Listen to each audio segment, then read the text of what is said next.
Then it's time to introduce today's speaker, Professor Léonie de Jonge. She holds a chair in political science, particularly on research into far-right extremism, with a focus on political actors and ideologies at the Institute for Research on Far-Right Extremism at Tübingen University. In her work, she focuses on far-right extremist actors, and not so much individuals, but actors like political parties and movements, organizations and networks.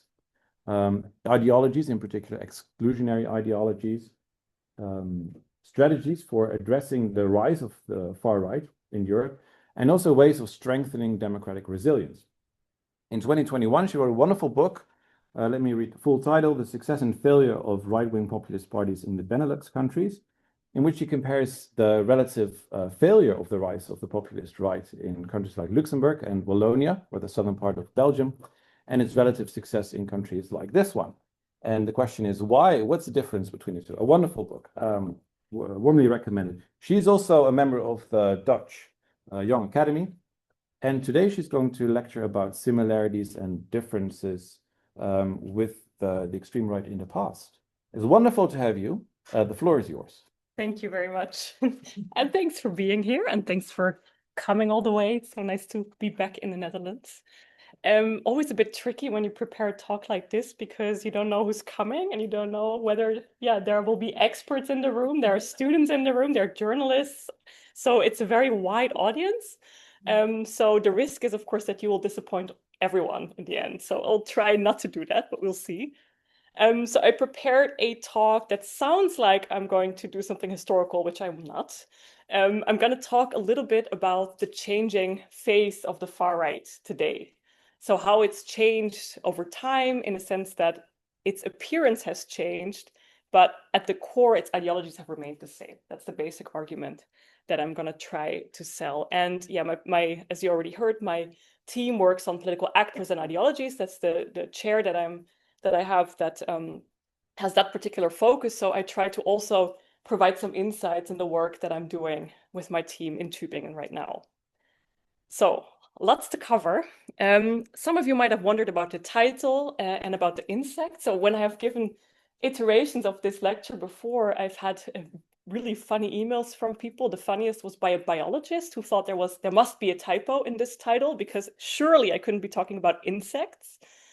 I can assure you there is not a typo. I am really going to talk about insects, and to already give you a little bit of a prequel of what I mean by insects, it has to do with this. I hope you had lunch because it will get very appetizing during this talk. So here is a campaign poster from the AfD, the Alternative für Deutschland in Germany.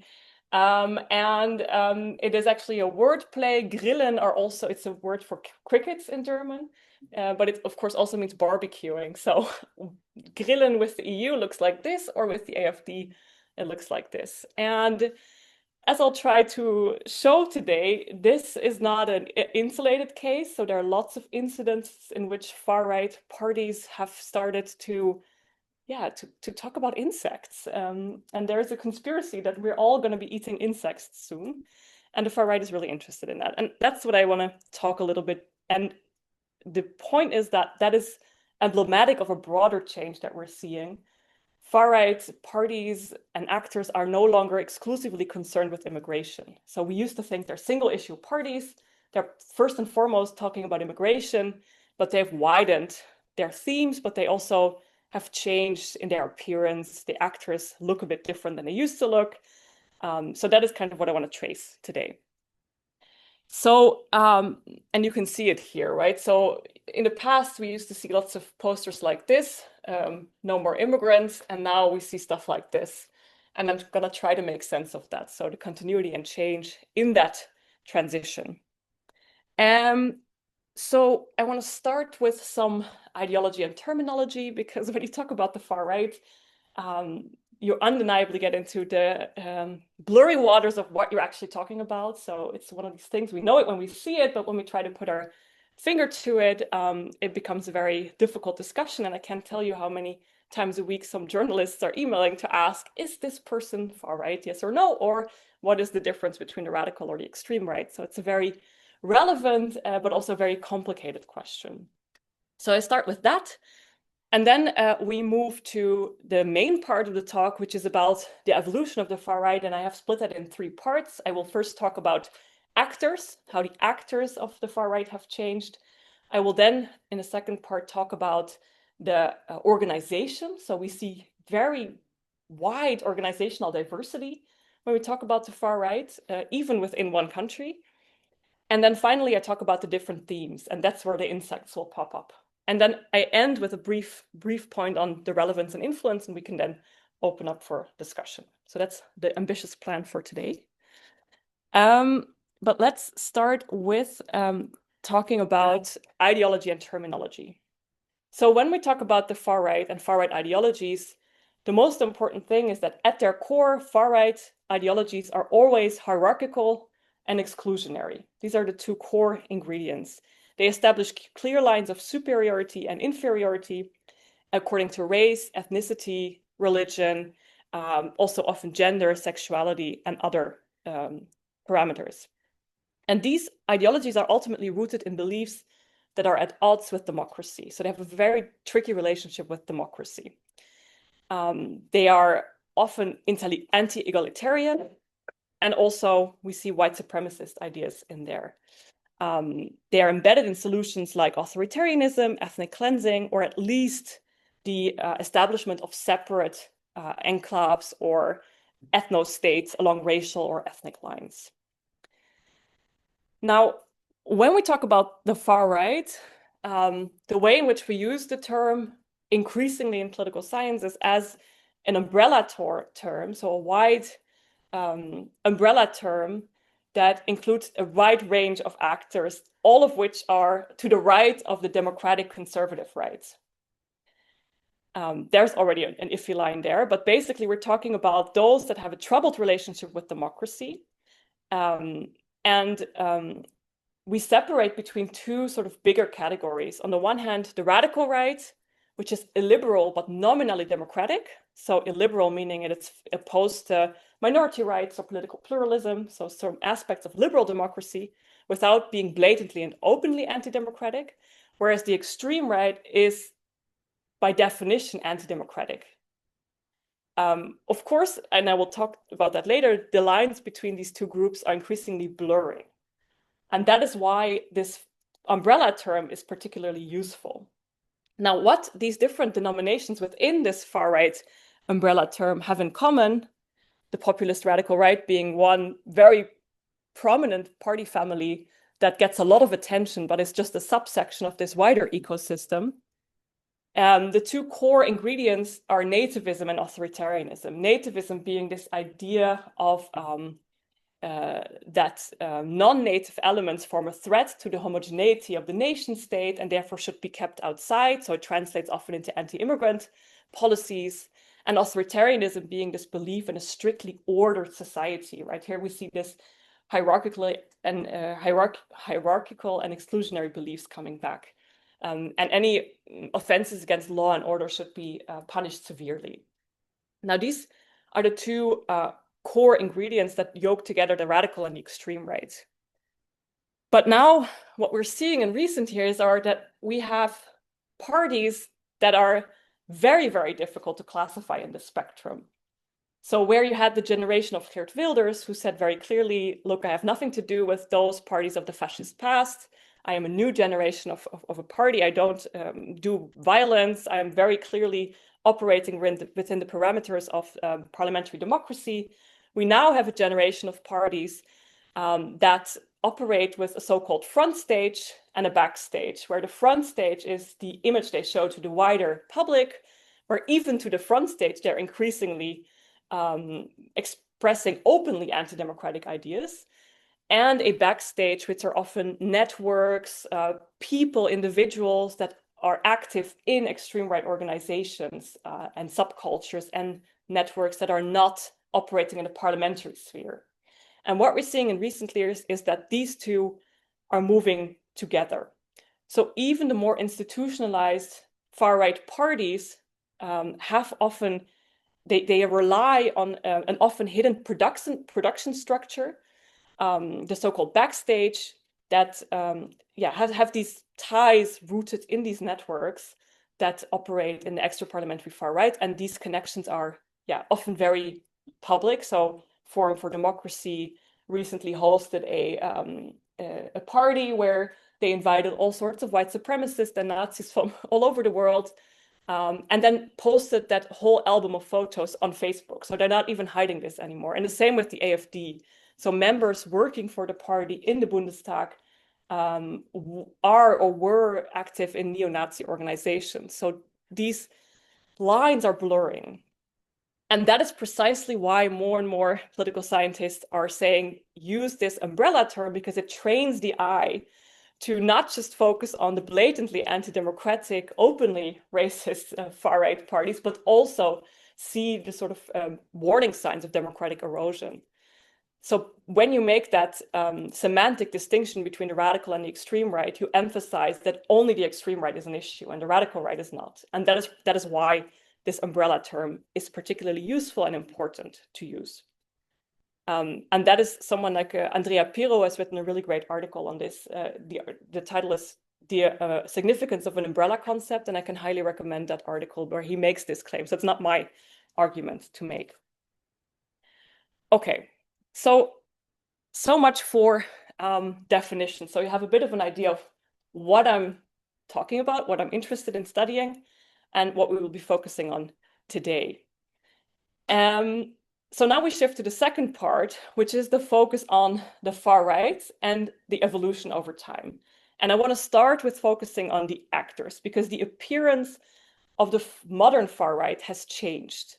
While there are still these prototypical neo-Nazis and Nazi skinheads, and in fact in Germany we're seeing that they are making they're making a revival, so they're again appearing more and more in the street image. We now also see that the far right is extremely diverse and heterogeneous. So at the membership level, at the leadership level, at the level of voters and activists, it has changed. And that is by definition because it has grown, but also because it has normalized.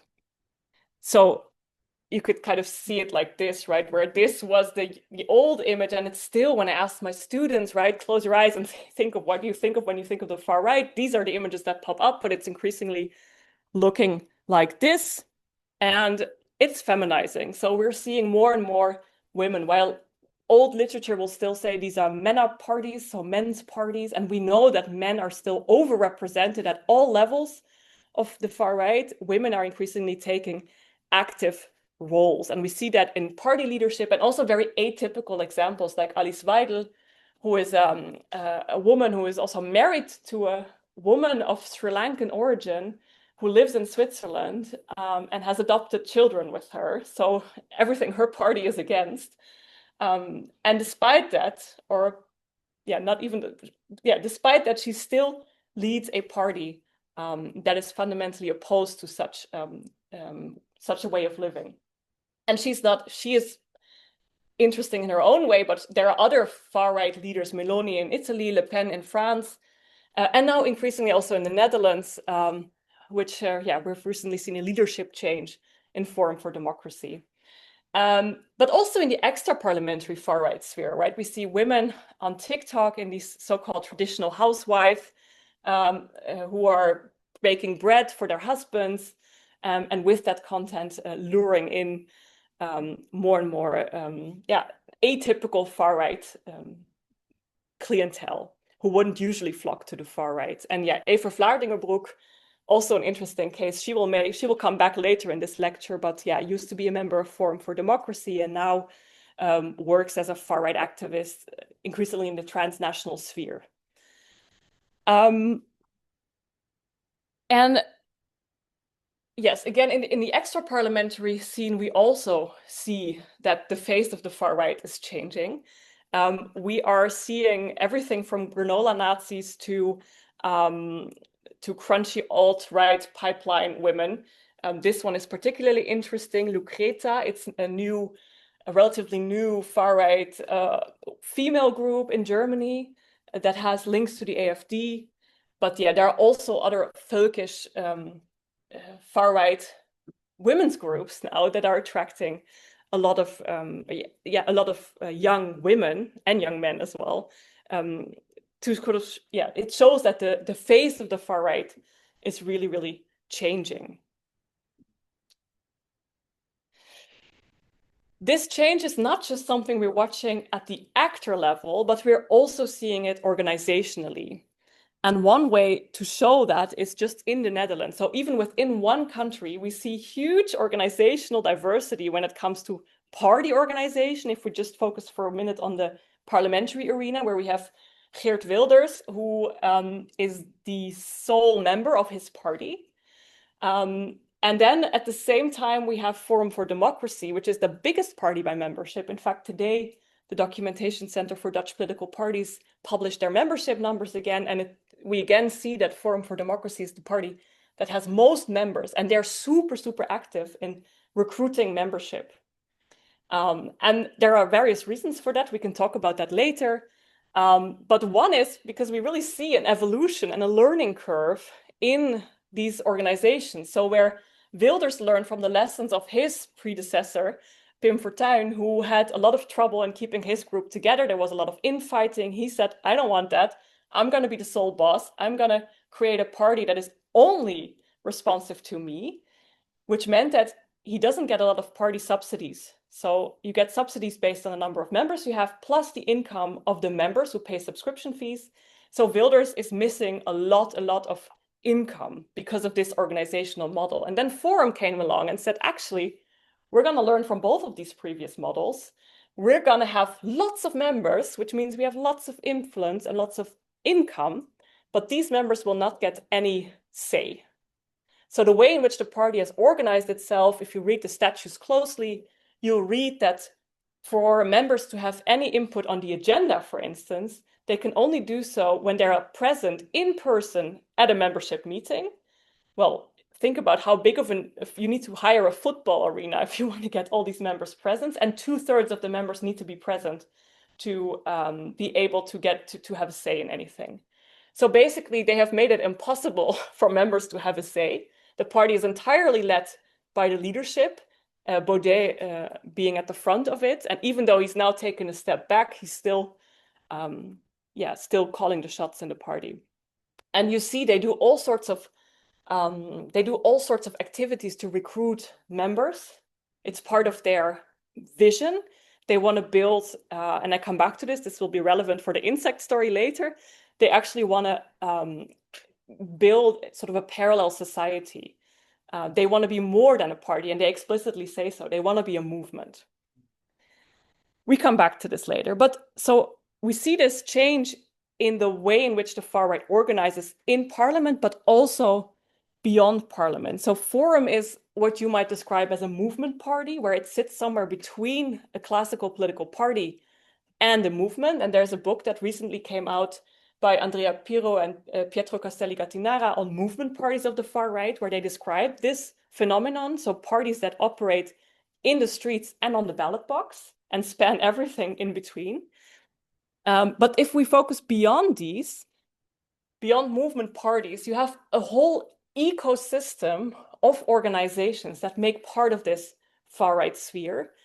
And those go from publishing houses to hiking clubs, to magazines, to identitarian movements that operate in a transnational sphere. So you have all sorts of organizations for youth, targeting elderly people, targeting women, from the radical to the very extreme, that make up this ecosystem. And there is a division of labor between these. So they have different roles in that wider ecosystem. And if we want to study and understand the far right today, we need to focus on that entire far right ecosystem, which is something we're trying to do at my institute.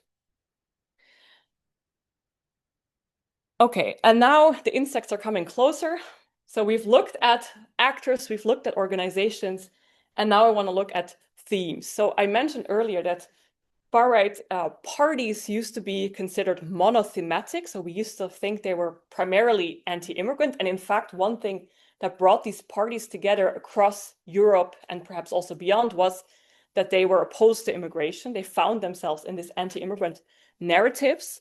But actually, we're seeing increasingly that they are talking about other themes. So gender and sexuality is one, anti-feminism is one. It's often also considered a glue or a bridge into non-far right scenes where they find a lot of overlap with other milieus. We see that they are increasingly engaged in foreign policy. So there are these summits where they meet in international or transnational arenas. But they're also increasingly opposed to environmental concerns in different ways. So wanting to save the local national forest, but then against things like solar energy or wind power. And one of the themes that I am particularly interested in, and that ties into this, well, actually the various themes we've talked about, but in particular the anti-environmental theme, is this insect conspiracy. So I need to talk a little bit about where this came from. So in 2023, the EU passed a so-called novel food regulation, and novel foods are foods that are already consumed, but not very commonly consumed in the European market. And the EU then, and this is done, it wasn't the first one, there are various of these acts that basically regulate markets for consumer products that are not often or not usually consumed. And in 2023, there was new legislation passed, and that legislation included both mealworms and house crickets, among other things, to make them safe for human consumption, and not just human consumption, they're often also used in animal feeding products. And far-right parties were very quick to conclude that this was a means to force out traditional foods by replacing them or flooding markets with so-called alien foods, and in particular, insects. And this is not, so this is quite interesting, right? If you're sort of looking at the actors that I focused on, you saw that this was happening in various countries. So from Italy to Poland, Germany, and the Netherlands. And this all happened around the same time, where we also can see that they learn from each other and that they exchange ideas in their various transnational meetings where they meet. So Forum is the one we're going to zoom in for the remainder of this talk, because they were actually quite crucial in this. So the protagonist in this story is first and foremost Thierry Baudet, here holding a steak, biting into a raw steak while he has mealworms here in front of him on the table. So he is the founder of Forum for Democracy. I already talked a bit about this movement party. The party was founded actually as a think tank in 2016 and then established as a party a year later, and then quickly became rooted on the ground and grew to be the biggest membership party, and has since become, gained very solid foot in the Dutch political sphere. In 2021, when the party was elected with 8 seats, 3 of them quickly split off after some infighting. And I don't know if you remember him, but this is Wiebren van Haga, who then went on to form on the Belang voor Nederland, a party that has since disappeared again from parliament, didn't make a comeback, but he's still very much active now in local politics. And he's important. He will also come back later. So I'm introducing sort of the protagonists in this story. In 2021, Baudet, Van Haga is interesting later because he's the first to introduce the insect conspiracy in the Dutch parliament. I will come to that later. That is a story in itself. But in 2021, Baudet became more and more obsessed with the Great Reset conspiracy. And this was in the time of COVID.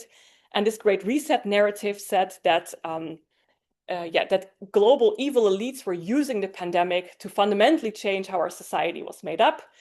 And Baudet then, with his party, proposed a resistance agenda. So if you remember, they would tour with a freedom caravan around the Netherlands and present themselves as those who were awake and ready to tackle the evil government. And part of this resistance agenda, and they were quite open about this in communicating this in parliament and in their communication, was to set up an own pillar with their own restaurants, their own sports clubs, and their own food chains. So food supply chains pop up for the first time in 2021 and start playing a very important role in this story. And in fact, food more generally. And I will talk more later about food because that is part of what I work on right now. But basically, the party then also set up a company called Eerlijk Eten, a bit like HelloFresh, which is a meal box service company where you can order supposedly Dutch food. Well, we found out that there are also Irish potatoes in there and other products, but supposedly locally produced, locally sourced from our soil produce, which you then can buy, and it's not cheap at all. And when the company was founded, the mission statement read this: "We believe in the importance of tradition and community and the benefits of eating locally grown seasonal produce. Through Eerlijk Eten, we want to work to support local farms and make it easy for people to access fresh food straight from the land." So this was the mission statement. Now, through this and through food, they actually managed to connect to the farmers. Because after, and maybe at the end of the COVID pandemic, we saw lots of farmers' protests in the Netherlands, and farmers' protests came around, I'm not going to go into all the details, but basically around opposition to nitrogen policies that the Dutch government had imposed. And one of the people that I also talked about already earlier is Eva Vladingerbroek. She was very fundamental in connecting to this farmers movement and also to spread this story in the international arena. So in July 2022, she posted this: "The Dutch farmers have had enough and are courageously fighting back against the Great Reset. They deserve your full support. They certainly have mine. It's very simple: no farmers, no food." So she came and popped up at Tucker Carlson on Fox News at his programs, and she talked about this global war on farming, what she called it. She popped up at in other countries as well, and these protests, and yeah, was kind of all of a sudden, the speaker for the poor farmers. Now, Eva also featured very prominently in a documentary which was made by Tucker Carlson called "Let Them Eat the Bugs." This documentary was aired in April 2023. And in this documentary, Tucker Carlson argues that there is a global elite, and this global elite is going to force us all to eat insects instead of meat and dairy products. And instead, people will be eating only insects. So this is kind of the big story. And in this documentary, the Netherlands plays a really important role. And who do we find in this documentary? Eva Vladingerbroek, who is interviewing Wiebren van Haga. You remember him, yes? And Van Haga in this documentary then claims that the Netherlands is a pilot case for the World Economic Forum. This is where it's all happening first, where they're testing this. They're buying governmental ground to get rid of all the farmers and make us all eat insects. And this is where it's already happening. And Eva then goes on, and later she will all say all these wonderful quotes like, "When they control the food, they control the people." So food supply chains, this is the essence, right? This is where kind of really where things get serious. And what's really interesting is that in January 2023 then, so that was just after they have probably recorded this documentary, Van Haga goes to the Dutch parliament and he asks 10 parliamentary questions, and they're all about insect consumption. And there are questions about the health risks of insect consumption, but also stirring all sorts of fears. So he asked whether there is a bigger plan for us all to be soon eating other animals like dogs, swans, rats, and dolphins. And it doesn't end there, right? So the plot thickens because the story goes on in February 2023. So a month after Van Haga has asked these questions in Parliament, and we are now leading up to the elections that year, Baudet goes to these farmers' protests, and he dramatically pours out a bag of mealworms in front of a crowd of farmers and said, "We will not eat the bugs, no way." And in the meantime, Vladingerbroek posts all sorts of grim imagery of burgers, which has literally insects crawling in them. And she says, this is actually nothing but a compliance test. It's a way to degrade and humiliate us, and they're simply trying to see how far they can go. So resist much, obey little, eat your steak, and support your farmers.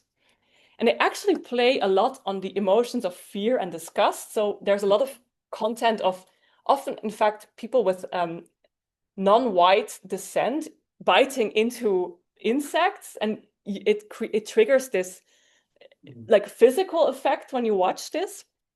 And then at some point, and they think this is the best, so in February 2024, Baudet appears on Ongehoord News, and he's asked about the insects again. And then he says this, it's also a quote, "Authoritarian personalities have a high disgust reflex. If you want to break a people, you have to get them used to lowering this disgust reflex. This is done by eating insects. It is a war against traditional Europe." So we can see here that they are using this to stoke fears about something that is very essential, namely food, and then to mobilize this politically. And they do so especially on this cultural disgust, but these are alien and non-traditional foods. And in fact, the insect conspiracy offers a very tangible and a very emotional starting point for mobilizing such fears. And more generally, I think food is a very, very effective medium for doing this. Because food, by definition, it's tied to identity, it's tied to tradition, and it's tied to culture.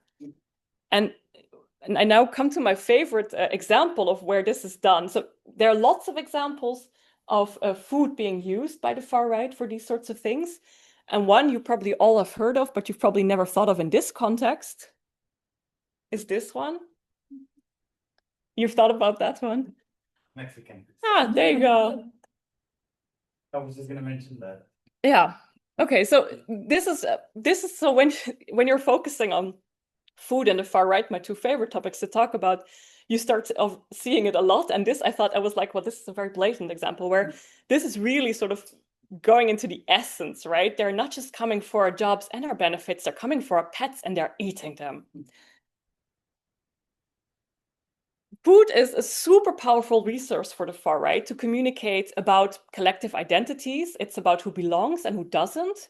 It's about culture, it's about tradition, it's about authenticity.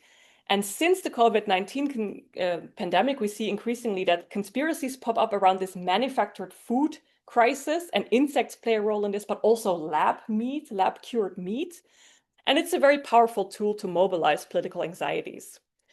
And it does so through everyday practices, because eating is something that everyone does various times a day. And it kind of goes to your substance. And here are just a few examples. And there are different emotions that are being played on here, right? So there is easy ways to exclude populations. So Marine Le Pen, for instance, she is really big on trying to curb halal school meals in school canteens. And of course, it's a way of pushing against immigrants. Or also when Wilders says that he really doesn't like couscous, he just wants Dutch meatballs, which he has said in a television interview or in a debate. He's obviously saying something different, and he can do so by playing on this ambiguity that, of course, if he's being accused of being racist, he could say, actually, no, I didn't mean it that way. I just don't like couscous. So there are more benign and more subtle ways, but also more explicit ways of playing on food and using food to send messages about who belongs and who doesn't. In fact, it's a multidimensional ideological resources because it reinforces all core pillars of the far right. So remember nativism, right, which is this belief in a strict that the nation and the state need to be the same, and non-native elements are a threat. Well, food defines what is authentic national identity versus what comes from abroad, what is alien, what is flooding with smells and different tastes, our markets and our neighborhoods. There is a tie to blood and soil rhetoric. Here comes the natural farming, the local food, right? It's produced from our soil, from our local soil. This is also where the farming link ties in. Then it ties into authoritarianism, or it reinforces this because it can reinforce social hierarchies. Because obviously, who is preparing the food, right? It's often women in the kitchen and men by the barbecue. It can be used to reinforce these conservative or traditional gender norms. It's about order, discipline, state control via food regulation. And finally, this is also something that I find really interesting. There's also, if you go into these various far-right communities, now this obsession with fitness, with bodily health. So what you put into your body, it is also the body that is A, being used to procreate the nation, and B, the body that is being used to defend the nation. So there is a story about health, about racial purity, to reflect that valorization of order. And then there's also this populist message, right? Frames as far right being the leaders or the protectors of the people through traditional food. It emphasizes authenticity and anti-elite sentiments. And there is this emphasis on low, quote unquote, food culture. So lots of beer and fast food to reject these elitist tastes who only drink champagne and eat insects. And if you think that this is sort of far-fetched, I would like to illustrate just with a few photos of how Forum for Democracy is using this. And we find all of these narratives in the social media content produced by Forum. So we find Baudet cooking in his kitchen, well, often making steak or other meaty produce, or he's sampling in the local markets, eating snert or bitterballen or herring. We see him drinking beer and carnival, often downing beer and celebrating traditional local culture. But then he has a fitness coach. And this fitness coach has very Andrew Tate-like vibes, right? He's posting a lot of stuff about where women are supposed to go in society and what the role of men are and what masculinity is supposed to be like. And there's also content like this: a strong people makes a strong country. I could say a lot about that. Then, right, there are all sorts of food-related events. So you can go and have a barbecue. This is actually just very recently with the leaders of Forum. They have summer camps where they eat and consume food together, but also fighting events. There's a link to this active club scenes that is really, really creepy. And then lastly, also this farmers links, right? So this, if you look through food as a lens, you can see different things that are happening inside this movement party that I think are quite troubling.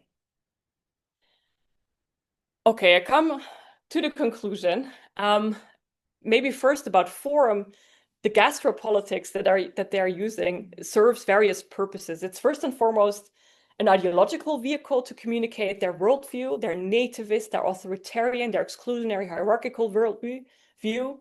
But it's also a strategic resource for community building. So one thing I focused on is food as a means of exclusion, but it's of course also a means of inclusion, of bringing people together, of having a barbecue together.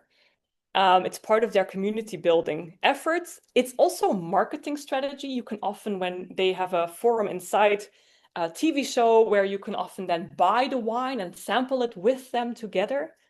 It's a communication tool, so it serves different purposes.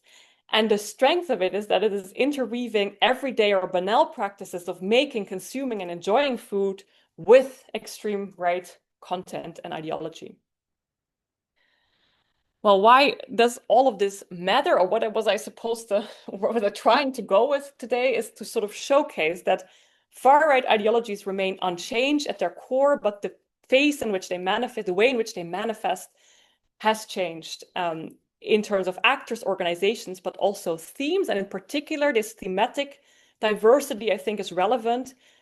They cover a range of topics from immigration to more atypical reference points like insects, the one that I focused on, but it's just one of many.